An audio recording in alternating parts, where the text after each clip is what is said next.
Percolate on a particular mix of odd and inspiring news headlines in Wendy's Coffee House. Newsmakers with a penchant for the unknown, unexplained, and unusual share their experiences with UFOs, ghost encounters, near-death experiences, and more for your own unique blend of Wendy's Coffee House Curious.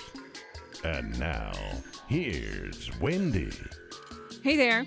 It's that time. Halloween, just around the corner.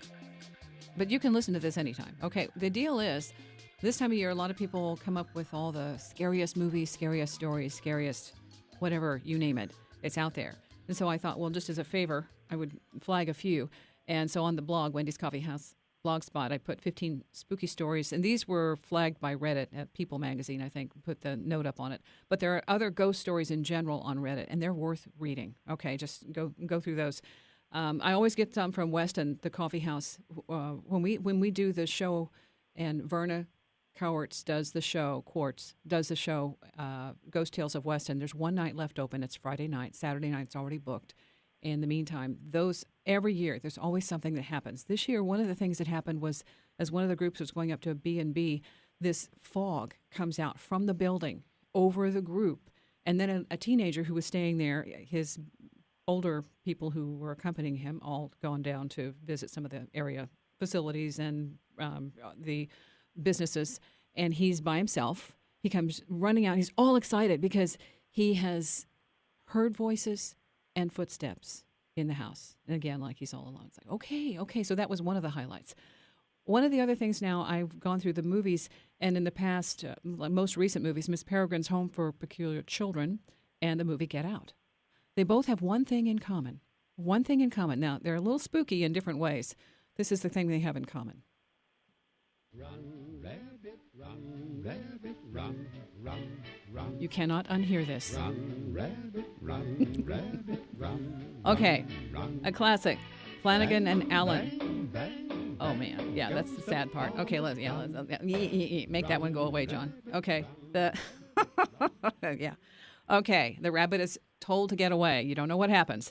But I was just shocked. What happened was I went on to figure out what the heck, because this song is running over and over after I watched Miss Peregrine. I'm like, what the heck? And then there are other people saying, run, rabbit. Yes, this brought me here. Did you come here because of Miss Peregrine? The other ones, no, get out. I'm like, okay, so if you just do the previews on those are nice and frightening. One Step Beyond, if you have not seen this show. The amazing drama you're about to see is a matter of human record. You may believe it or not. But the real people who lived this story, they believe it. They know. They took that one step beyond. Fantastic show. January 1959 to July 1961, you were the voice there, hosted by John Newland. He also directed every episode. And the difference between that and the Twilight Zone, this was supposed to be based on true events, docudramas. That's the way they produced it. And if you have not seen it, it's worth a binge watch. Okay, some of the guys on there, Jack Lord, Elizabeth Montgomery, a real who's who list of the old school actors and actresses. Warren Beatty and Donald Pleasance, Suzanne Plachette, just William Shatner. Okay, just that one's. They are fabulous. Now, along in that same vein, we have our guest today has experienced up close and personal. These are true stories he's included in his book. It's Fingerprints and Phantoms, True Tales of Law Enforcement Encounters and the Paranormal, with the Paranormal and the Strange. And Paul Rimmasch is my guest. Paul, did I say that name right first? Yes, you did. Okay. Common German name, right? Oh, well, okay. I'll have to get up to speed. That's okay. No, you're great.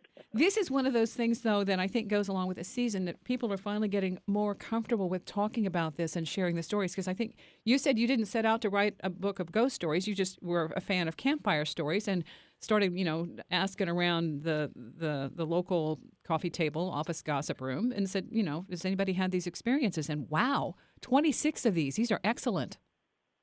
Well, thank you. Thank you so much. Yeah, it is interesting. In law enforcement, I've been a crime scene investigator for 21 years now. And in law enforcement, we deal with death and horrible scenes of great emotion and all these things, and those would be very ripe for ghost stories, you'd think. But people don't like to talk about them because, we're supposedly dealing with fact and law and evidence and things like that. But as you said, I have an interest in it, and so as I started to ask people questions, at first different law enforcement professionals weren't too forthcoming, but then when they saw that I was serious and wasn't going to make fun of them, then like the floodgates opened. And I mean, I have so many more stories. I could probably write 10 more books on this because people in law enforcement do encounter this stuff all the time. Okay. You've been in law enforcement, you said, for 21 years, and let's get the background because that's what's important. As a forensic expert, I mean, that's what we would consider you at this point. How did that influence your take on these stories? Well, it's an interesting question because I've told people about this book and done some other interviews and stuff. The question has always come up. Well, how can you justify dealing with these kind of paranormal stories when you're a person who's supposed to deal in fact and logic and science and law and different things? And the way I describe it is people are experiencing something, and you can take all the ghost stories or all the strange stories that you've heard, and you can exclude some of them as maybe this person has some mental problems and they're hallucinating. Like, you can exclude some of them in that way. And you can exclude some of them that it was a misidentification or people just talked themselves into saying they heard something or saw something. You can exclude some of them that way. But there are some stories that you simply can't exclude in that way. And as a person who's trained in the forensic sciences, I'm trained to follow where the evidence goes. I'm not supposed to have any preconceived notions. And it's the way I was taught to think when investigating a crime scene from my mentor. His name's Russ, and he always took the bottom-up approach, that he would go into a crime scene and he wouldn't have any theories to begin with. He would just start to look at the facts and accumulate data and look around, and everyone would be saying, "Oh, I think this happened, I think this happened," and Russ would be really quiet and just kind of take it all in. And then at the end, he would, after all the facts were accumulated, he would say what he thought had happened, and the dude was never wrong in the 10 years I worked with him. And so that's the way I was trained to think. You don't go into a situation with any preconceived notions. And so one of the stories that was kind of the launching point for my interest in this was, we had, when I was fairly new in the business, a pretty nasty homicide. I mean, all homicides are horrible, obviously, but this one was an estranged husband really cut up and stabbed his wife a lot and killed her. And it was a horrible scene, and while we were there, and I talk about this in the book, while we were there processing the scene, you could feel something. Like, whenever we walked into that apartment, we were there for almost every day for a few weeks processing the scene, and you could feel something going on in there. You could feel the deceased victim, like she was standing right there. And it got to the point where people would actually address her by name when they walked in, saying, "Hi," the name of the victim. And it got to the point where we got kind of used to this. Well, anyway, the scene was over, the case was solved, and the perpetrator went to prison, and years had passed by. Well, and they had cleaned up the apartment and re-rented it out. And a young couple was living in the apartment, and they had to call the police for an unrelated matter. It was something like a noise complaint or a juvenile disturbance, just something minor that they needed to make a report for on the police. Well, the officer who showed up to the house had actually been part of that homicide investigation years before. And so for him, it was a little weird to go back to that apartment. But anyway, he was there doing his business and obviously didn't say anything. Well, at the end... Just a minute. Hang on. Well, we're going to Okay. take a break. All right, so it's kind of a cliffhanger. All And right. and this cliffhanger, when we come back, there's another one that I want to start with too, and it has to do with who you're going to call. All right, who you're going to call. That's chapter 3, and it's a little twist. All right, so we're talking with Paul Rimmasch, and he's the author of this is a wonderful book of stories from law enforcement officials in some way, shape, or form. Fingerprints and Phantoms: True Tales of Law Enforcement Encounters with the Paranormal and the Strange. Next on Wendy's Coffee House. Wendy's Coffee House, KCMO Talk Radio. With my guest, the author of Fingerprints and Phantoms, True Tales of Law Enforcement Encounters with the Paranormal and the Strange. Stories, real events. Now, we were in the middle of one where there'd been a heinous crime. I mean, really graphic. And as time has passed, the officer who was involved with this goes back to the scene, and it's an apartment, so it's somebody else is there. And that's where we pick up the story. You remember, Paul? Yeah, and so the officer, his name was Mike, or is Mike, and he was dealing with these people on a minor incident that they weren't even really involved in. It was a noise complaint or a juvenile disturbance, something of that nature. And when they got done, the lady said, "Was somebody killed in these apartments?" Just kind of out of the blue, and it took Mike aback a little bit, and he said, he felt, the hair on the back of his neck rise up a little bit because, he experienced it mentally. And he said, "Well, yes." And she said, "Well, which unit?" And at this point, Mike says, "Well, are you sure you want to know?" And she said, "Well, yes." And he said, "Well, this one."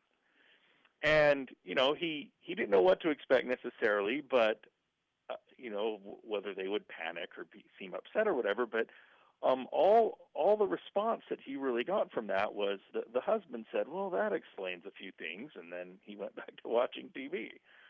And so Mike was like, well, he couldn't let this drop because he was like, "Well, why did you ask?" So he said, "Well, why did you want to know, or what's going on?" And the family, the couple living there said, "Well, there's just some strange things that happen in this apartment, like the bathroom light will turn on by itself and the door will open." And they didn't seem too concerned about it. But what was really interesting about this, and where it goes back to what I was talking about before the break, to not being able to dismiss something, the thing that those people described, like they didn't know any details about the crime. They didn't know where it happened in the apartment. They didn't really know anything about it. What they were describing happened to them, the bathroom light flicking on and the bathroom door opening. Mm-hmm. This was right where the woman had been killed. And it was a bathroom door that opened outward. And so we figure she was running down the hall trying to get away, trying to get in the bathroom, but she got sandwiched against the door. And had the door opened inward, or had she been able to get into the bathroom, she might have been able to survive. And so these people were describing essentially an important detail of this crime. How would they have known that? Yeah. And so I can't dismiss it. Like, sure, houses can be drafty and doors can open, and there can be electrical problems. We could try to find a rational explanation for this, but the intimate detail that it provided, I can't just instantly dismiss it. And I like that, too, because they're not really frightened by it. They're just curious. Okay, so what's the deal? So obviously they have a sensation of it. They know what's going on, and that's just like, well, that's part of it. Yeah. I have a question. So it was and that was one of the earlier stories, and to me it just, like I said, you can't instantly dismiss it. Like, who knows what's going on? And I mean, in reality, I'm kind of a skeptic. I'm a healthy skeptic. Mm-hmm. Like, I don't just believe every story that somebody tells me. But when there's details like that, you can't, like I said, you can't just instantly dismiss it. That is not in line with my training, where there's evidence that you don't like and you just dismiss. I can't do that. You have to follow the evidence. What I liked was the fact that the officer who was on that call had also been there before, and that's more than chance to me. So it was a way for him to also get a bit of feedback saying, hey, guess what? And he maybe needed it. I mean, it was a traumatic call for everybody involved. For Yeah, sure. yeah. Well, that was the thing. You can't overlook that. You can't deny it. He was there. So how he processes that is up to him. There was one story in there in particular. We're not going to go into it, but the guy was he obviously described seeing an apparition or some kind of a ghost, some type of phenomena. And you ask him what he thought about that. And he said, did it bother him? And he said, oh, well, I don't believe in ghosts. No, it didn't bother me. Yeah. It's like, I saw it. I don't believe it. No biggie. yeah, he wasn't that bothered. No, it's just part of the job. Okay, have some more coffee. Good to go. Now, there's one in here that I thought was really interesting. Who are you going to call? It's a different take on some of the calls you guys have to make. And could you get in? We've got about 6 minutes, so maybe just the overview of how this one went down. Yeah, and this was, I tried to put a lot of humor in the book. Like, it deals with serious topics, but I tried to make it fun and an enjoyable read. And so I added some stories that I thought were kind of funny, and this was one of them where there was a lady in this particular city that she had mental problems, and she struggled with mental illness, and she was always calling the officers for things that just weren't true. And just there, if you talk to the officers who dealt with this gal, I mean, there was just a laundry list of things that they dealt with that just weren't happening. But anyway, in one stretch, she kept calling 911 and saying that there were ghosts in her house. And so the officers would come and they would check everything out, and everything seemed okay. But then she would keep calling them. So one day the officers got a little tired of this, and they wanted to help her, and they were they were doing this with respect, but they decided to try a little bit of a different approach. So when she called them for ghosts in her house, they grabbed their radar guns, and they're guns that they're kind of big and have flashing lights on them, and the officers use them to track how fast people are driving so they can give out tickets. So they grabbed their radar guns and went into the house and said, "Ma'am, we have some new equipment that's going to get rid of your ghosts." And so they walked around her house with these guns, and when you pull the trigger, it beeps and flashes and does different things. So they walked around the house with these radar guns, pointing them and beeping them and doing all these things. And then after a minute, they said, "Okay, ma'am, that should take care of your ghost problem. Have a nice day." And so they left, and she never called them back. So apparently it worked. It either worked, or maybe she was thinking, "Boy, these guys are nuts. I don't want them in my house anymore." But, they're completely useless. Right. So who knows what happened, but that was using a little bit of humor in a way to handle kind of an unwinnable situation for them. So okay. I love that story. I think yeah, and that's what I thought. Okay, it adds a bit of levity, but it also gives you a different way of solving a problem that is completely unexpected. Like, whoever came up with that idea was brilliant. It's like, okay. You're right. Some of this stuff is hard because you're talking about, there are dead bodies, there are gruesome situations, there are things that make you uncomfortable. And you tried to make this a little bit more anonymous, where you're not citing the complete, total identifying details to respect the family. So just for people who are listening, there's some of this that is, the stories are real, but some of the details are meant to be a little more well hidden. Okay, so just to clarify. Right, and this isn't supposed to be a book of true crime. So I do, whenever possible, keep the details vague. And unfortunately, scenarios like wives being killed by their husbands and different things, they unfortunately repeat themselves over and over again. So yeah, I have ultimate respect for the victims and their families, and yeah, I kept these details very vague. And some people have been like, "Hey, I'd like more details of the crime in your book," and I'm like, "Well, that's not really this book. Yeah, no. This isn't true crime." No.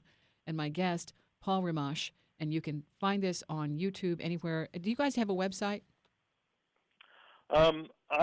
I like to deal with as many people as I can with my Facebook page. So I would love to hear feedback from your listeners on my Facebook page. It's Fingerprints and Phantoms. And then Schiffer Publishing has a website with lots more information about the book. Okay.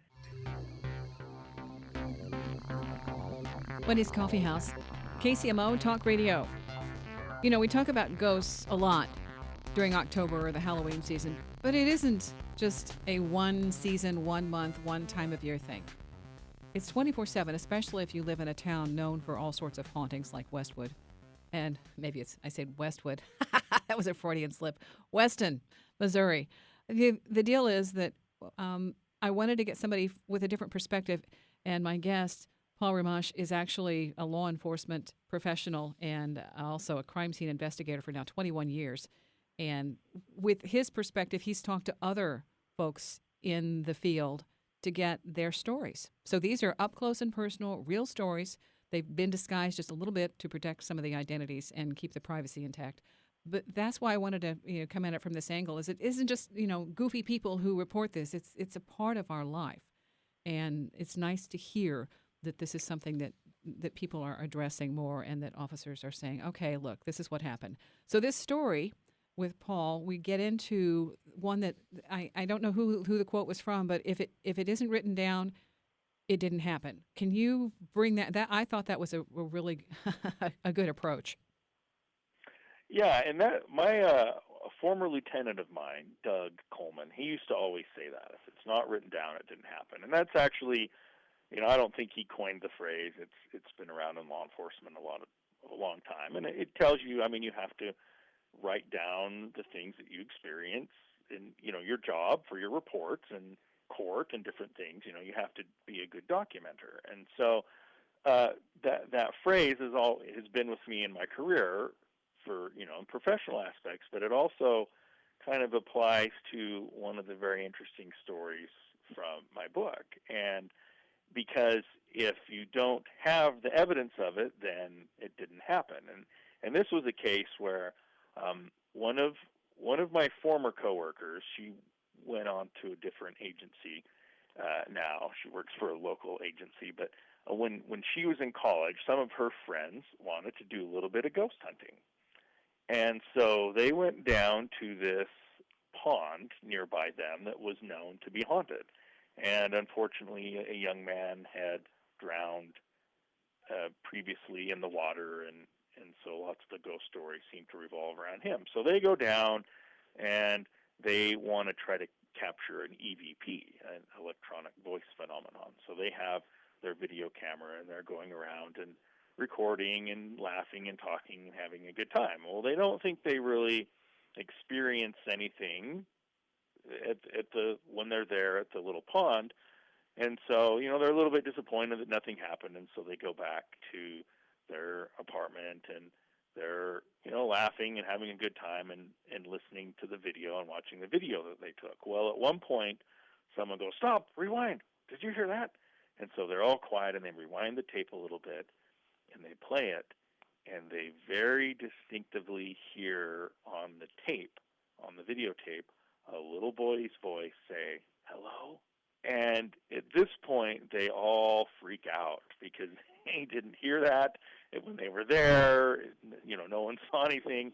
They replayed it multiple times, and each time, just clear as day, they hear "Hello."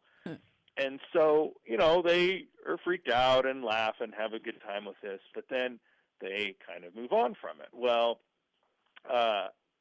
not everybody moved on from it, though, however. So the guy whose video recorder it was started to experience really weird things going on to him. So one night, a big stack of papers on the end of his on a dresser by his bed just exploded all over the room. There was no fan or no wind or no furnace going. The papers blew all over, and just other weird stuff started to happen. But the weirdest thing for him was he started to get scratches on his back that he could not account for. They should not have been there. And so as these experiences became more and more alarming to him, he thought of this tape. He thought of what was on the tape, and perhaps something had followed them home. Mm-hmm. And so he actually deleted the tape, and as soon as he deleted the video of the EVP, then the weird things stopped happening to him. And so it was very disturbing for everybody involved, especially when there was a physical manifestation of the scratches. But it goes to, that concept that my lieutenant taught me. If it's not written down, it didn't happen. They know they had evidence, but they had to delete it, and so I guess it didn't happen. But and that's that's saying there's something an attachment or something. And you talk about haunted evidence rooms where a lot of the activity there's a lot of stuff that happens. So it's kind of like that's a piece of evidence, and so you just got rid of the evidence. The attachment said, "Oh, see ya, bye." Right, and that I'm glad you brought that up. I mean, the book is a collection of stories, and they're supposed to be fun, and they're supposed to be spooky, and perfect for writing, for sitting around a campfire. Kind of that's how I wrote it, and the tone that I wrote it in. But there were different patterns that did seem to pop up as I assembled these stories, and one of those is like you said. A lot of people have weird stuff associated with evidence in their evidence rooms. And there does seem to be some sort of attachment that spirits or whatever energy has to their property. And so we'll have a bad case, a homicide, and we'll bring evidence back, and some weird stuff will start to happen around our lab. And then as soon as that evidence gets taken away from our lab, then the weird stuff stops. And so, I don't know what's going on. I don't draw any conclusions necessarily in the book, but that does seem to be a pattern that people, spirits or whatever, are attached or linked to their possessions. Well, and there's also there was a story in there about not the officer involved, but the spouse who saw something that did involve the officer. And again, that's an attachment to the scene, but the way it manifested was completely. Here's the spouse, and you would think they would be immune from this stuff, but they aren't. Do you know what I'm talking about? Yes, and so I think the story number one for this book, the thing that really kicked it off, was it appeared that a ghost followed one of my friends, a fellow CSI, home from a crime scene, and it opens up a lot of disturbing possibilities for all of us. That we bring home the trauma from these things. We bring home maybe contamination on our clothing, but are these spirits following us home as well? And the story you're referring to was one of my coworkers now, a young CSI. She worked this very disturbing case where a girl about her same age was murdered, and so there was this connection there, kind of mentally, that you can relate to someone who's similar in age and different things. And so this case really was engrossing for her, and she did a really good job on it. Well, one night she was sleeping, and her husband was sleeping as well, but he started to act really restless, and he was tossing around in the bed. And all of a sudden, he screams out the name of this victim of this homicide that my coworker had worked. And, normally a wife might be disturbed if her husband screamed out a name of another woman in the middle of the night, but this was a different kind of disturbing. Yeah. Yeah, this was a different, this wasn't his ex-girlfriend's name he was screaming out. Okay, hold on. We're going to take a break right there. This is obviously a cliffhanger. And that's what's so fascinating about these. There's so much more to the story. You're going to have to get the book because we can't go into details on all of these. So stick around. Coming up with the rest of the story on Wendy's Coffee House, KCMO Talk Radio. Wendy's Coffee House, KCMO Talk Radio. Spooky, sometimes. Weird, other times. Heart-stopping, other times. These stories are real. So if you're interested in all things ghosty and all things unexplained, Fingerprints and Phantoms, True Tales of Law Enforcement Encounters with the Paranormal and the Strange. Talking with author and law enforcement official, forensic expert, we'll go with that, Paul Rimmasch. And he has a job to do, so we can't keep him too long, but glad he took a break.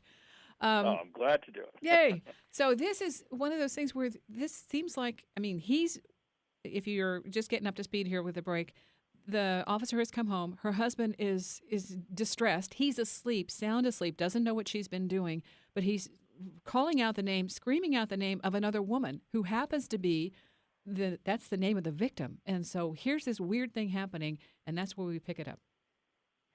Okay, so yeah, the husband is restless in his sleep, screams out the name of this murder victim that his wife had been working the case, and so she, she's at this point alarmed, like, what is going on? And so she wakes him up, and she's like, what's going on? What?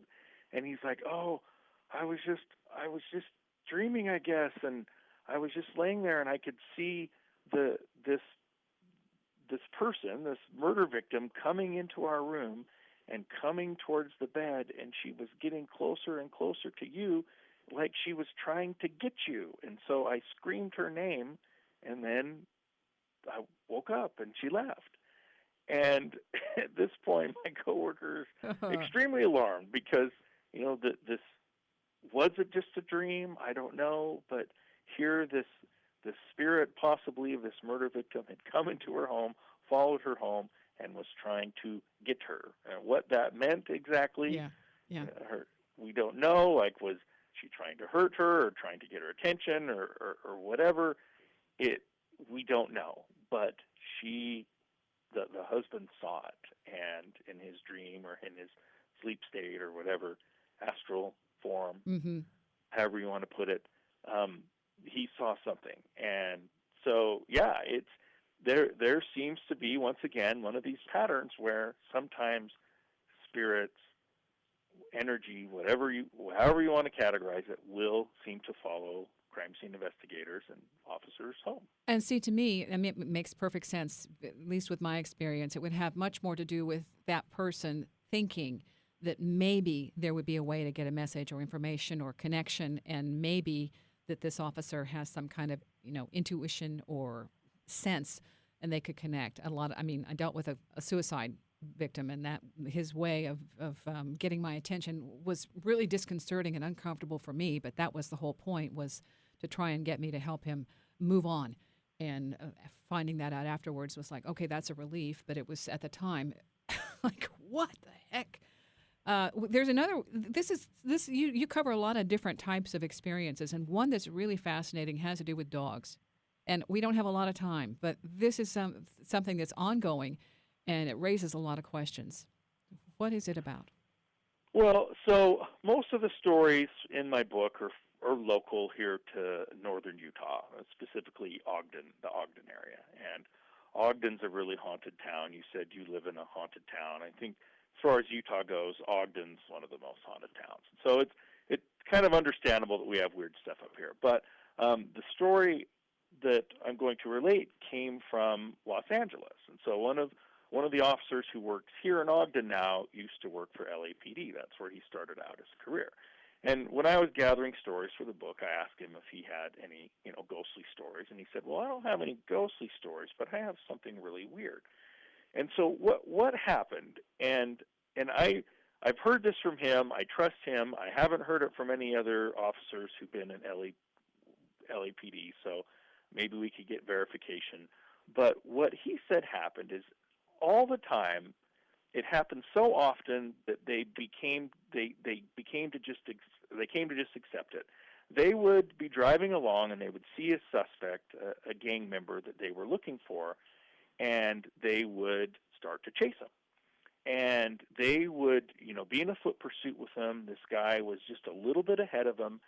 He would go around a corner into like a dead-end alley. And they thought, all right, we got him. There's no way out of this alley. They were just seconds, and I'm talking not, 10 or 20 seconds, but 1 or 2 or 3 seconds behind this guy. They would go around the corner, and there would be nobody in the alley. No human being was in the alley. But there was a dog sitting right close to where the person should have been, and the dog would even kind of look like the person. And the dog would be looking up at them, not really alarmed, not really surprised that these cops just ran around the corner. The dog would just be looking up at them. And sometimes there would be an article of clothing or a cell phone or some human implement by the dog. Mm-hmm. And this happened multiple times to the officers in this section of inner city LA. Mm-hmm. And there's no logical way that the perpetrator or the suspect or whatever should have been able to get away. It was a dead-end alley, or they were right on his heels or whatever. And so they began to bemuse amongst themselves that the guy had turned into a dog. And so it even got to the point where they would be in a foot pursuit, everybody would be listening, and then you would hear, well, cancel the foot pursuit, he turned into a dog. And so they would say that over the air. And I really don't know how to wrap my mind around this story. Like he wasn't telling me, oh, these guys absolutely turned into a dog. Right. But he was just saying, he was relating this experience that people had had over and over and over again. And yeah, like you said, the dog sometimes would look like a person. Sometimes there would be a sock or something by the dog. And often the dog looked kind of like the person. If the person was skinny that they were chasing, the dog would be kind of skinny and mangy. If the person was bigger, the dog would be bigger. And so there was just enough. And okay, maybe we can say, well, that's just them excusing that they, lost their suspect in the foot pursuit. I don't know. I don't really know what to make of the story. I think the only way they could have found anything more is if somebody adopted the dog.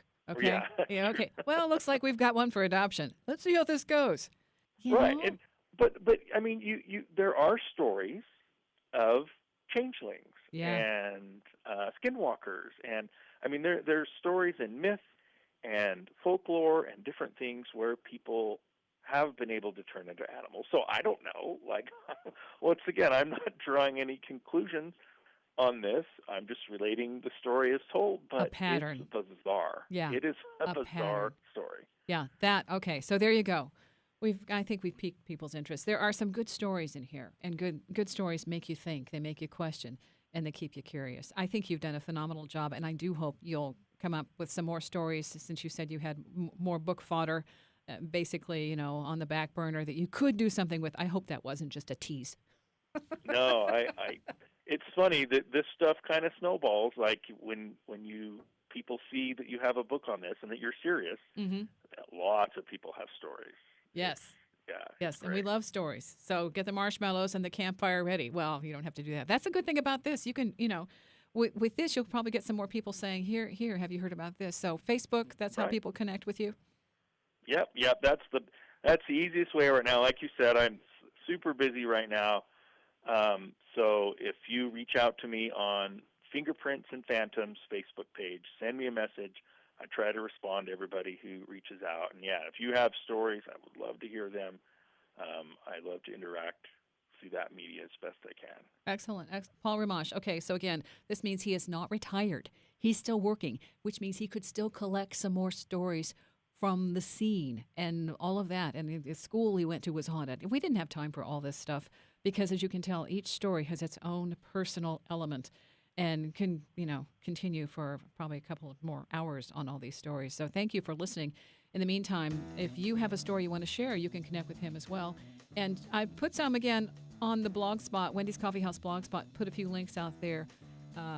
There's just so much happening, and sometimes we discount things that it would take a little bit more investigating, exploring, to maybe follow a few more threads to find out whether it's legit or not. We don't know all the answers. And that's the best part. Thanks for listening.